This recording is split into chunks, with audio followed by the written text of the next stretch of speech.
Hello there my dear friends, and welcome back to another Star Wars video. It is I coming at you once again, your friend, and your favourite galactic hostess, Star Wars Meg. I hope you're having an awesome day, wherever you are in the galaxy. I just bought my tickets to see the Mandalorian and Grogu. There are still lots of concerns about the box office, and I just want to ask you guys a question before we get into it. If you've gone through the process of going to the website of your local cinema and booking a ticket, I know there's still a month to go, but was your screen busy? I'm asking really just for anecdotal reasons. Star Wars fans have been talking about this for the last day or so, booking their tickets, and reporting back how busy or empty their viewing was. There's still a month to go until the film drops. We can't compare the hype and popularity of the Mando movie to the sequel trilogy. Let's wait and see. Very early days, still plenty of time, but let me know in the comments how your local is doing in terms of Mando tickets. But on to our main topics. Today, my friends, we have some new tidbits and some new information for the movie. The final trailer dropped a couple of nights ago at CinemaCon, and I did a full breakdown. But today, I hope you're hungry for some more Mando content, because we just got some new posters. Jon Favreau just spilled some crazy beans about this thing, so we have a lot of fun stuff to talk about. Let's just begin with a couple of smaller things, and then we'll get into the big meat and potatoes. In a brand new poster, it's very clear that Jon Favreau and Dave Filoni are not beating the playing with their toys allegations. One of the big criticisms of The Mandalorian, but also I would say the Mandoverse more generally, is that Jon and Dave are obsessed with fan service. Whether it's cameos or action sequences, they love to dive into what Dave Filoni calls the Star Wars sandbox, and pick and choose their favourite action figures and have them interact. Well, we have another great example of this. This is by no means egregious, and if anything, it's actually pretty darn awesome. So what am I talking about? In a new poster for the Mandalorian and Grogu, on the ice planet, we see some INT-4 interceptors. All of my OGs out there who collected the 1980s merch know exactly what I'm talking about. This repulsor lift scout vessel was used by the Empire during the Battle of Hoth, but it never actually appeared on screen. It was created for Kenner's 82 Empire Strikes Back toy line. The packaging describes the craft as going on a scout mission to find the rebel base on Hoth. And I guess, like I said, Jon Favreau dug into his toy box and brought it back. And a little bit of a leak for you, if you want to know why it's important in the movie, it's the vessel that Janu Coin escapes in. So after the infiltration by Din and Grogu, once all of the action is done with the AT-RTs and the AT-ATs, that is how Janu Coin, Imperial Remnant's warlord, makes his big escape. And we know later in the film the Remnant goes up against Dave Filoni's Trapper Wolf. Another huge bit of info that came out is that one of the Anzellans is called Minch. This is an insane callback.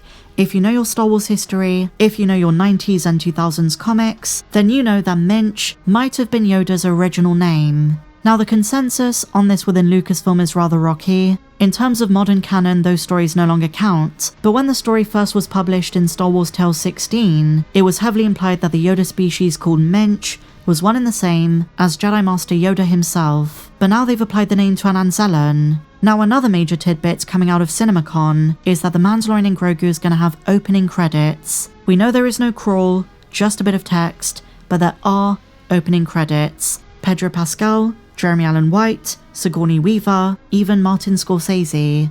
And one of the main reasons for this is because they're trying to evoke an action-adventure from the 1980s. It's just the style of this movie.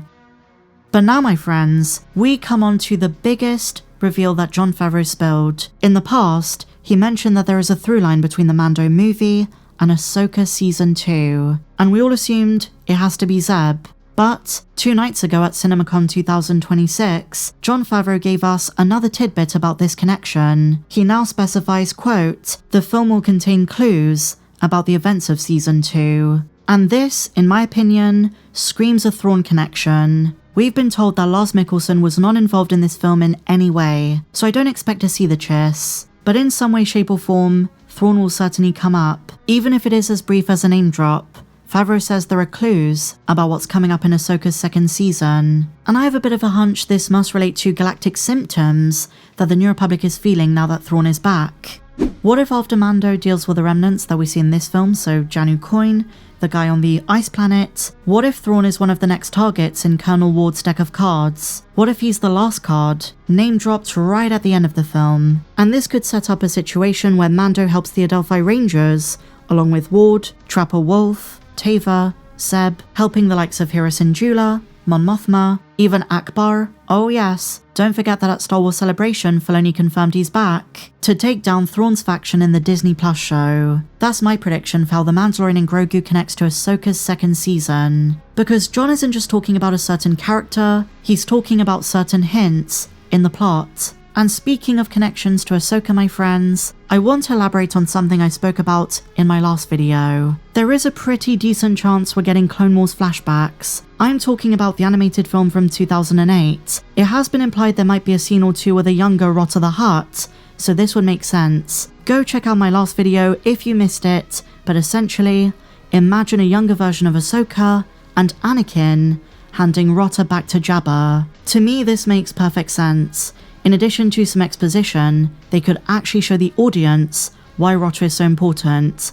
And in this medium, in live action, filmed for the big screen, and you also get to say that Hayden Christensen was in it. And he deserves his moment in the spotlight again. Of course, he was in the Kenobi show, he's in both seasons of Ahsoka, but ahead of that second season, hopefully still coming in 2026, it'd be great to see him in a film, because he was done really dirty in the last Star Wars film. In 2019, he appeared as a vocal cameo to Rey, but we never saw Anakin's ghost. And earlier in the year, there were some rumors circulating about Anakin's appearance in Episode 9. J.J. Abrams fueled some of that speculation, but we never saw Anakin in the flesh. And you have to remember, guys, times have changed. There is unfortunately still a lot of hate towards the prequel trilogy, but at the same time there is more prequel love than ever before. If you want the proof, just look at the success of Revenge of the Sith's 20th anniversary. Even the numbers on the Kenobi show weren't too bad.